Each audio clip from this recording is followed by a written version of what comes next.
Have you ever looked at your bank account after a completely normal month and wondered where all your money went?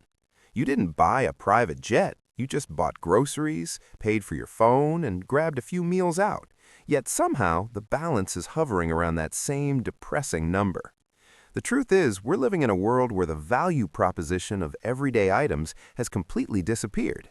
Companies have realized they can charge more, and we'll keep paying because we think we have no choice.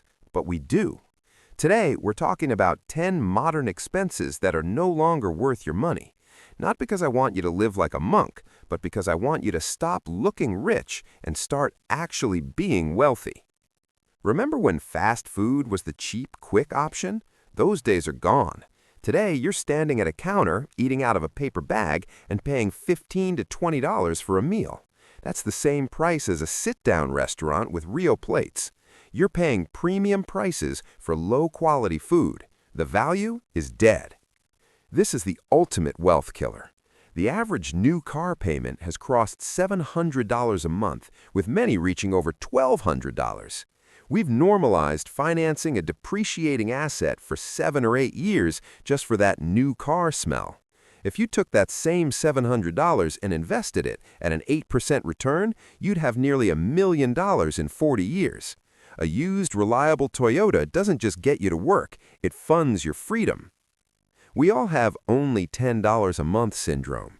Between Netflix, Hulu, Disney Plus, and 5 others, the average person is bleeding nearly $1,000 a year on content they barely watch. It's a black hole of mindless spending. Audit your apps. If you haven't used it this week, kill it. There is a massive difference between quality and branding.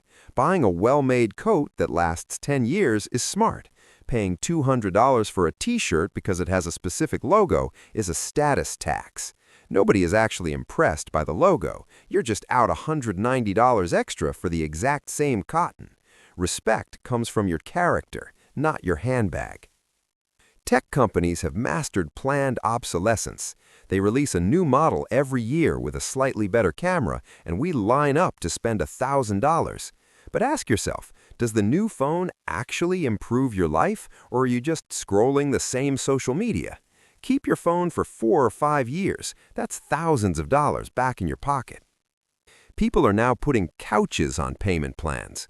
Going into debt for a sofa that will be stained or worn out in 5 years is financial insanity. If you can't pay cash for a kitchen table, check a thrift store or an online marketplace. Don't pay interest on a place to sit. We've all felt the pressure to book a trip we can't afford just to post the photos. Putting a vacation on a credit card and paying it off for a year with interest isn't an experience, it's a burden. Travel is great, but not if it prevents you from building a foundation. Explore your own region first. Financial security feels better than a week in Bali. Many people keep paying $60 a month for a gym they haven't visited in months because canceling feels like admitting defeat. That's $700 a year gone. Cancel the membership. If you're really going to work out, you can start with a pair of running shoes and a park.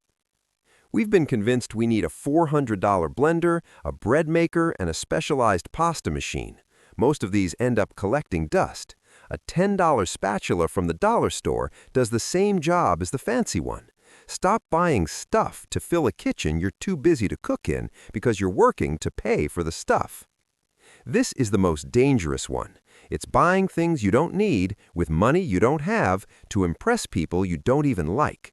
Real wealth is quiet. The person in the 10-year-old car often has a 6-figure brokerage account, while the person in the new SUV is one missed paycheck away from disaster. Why does this matter? Because every dollar you stop wasting on these things is a dollar that can start working for you.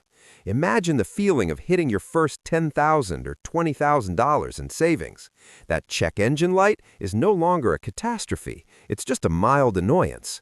You sleep better. You walk into your job with more confidence because you have walking away money. Building wealth isn't about making $1 million tomorrow. It's about making small, consistent choices today. Automate your savings, cut the garbage, and let time do the heavy lifting. Your future self is counting on the decisions you make today. Which one of these can you cut first?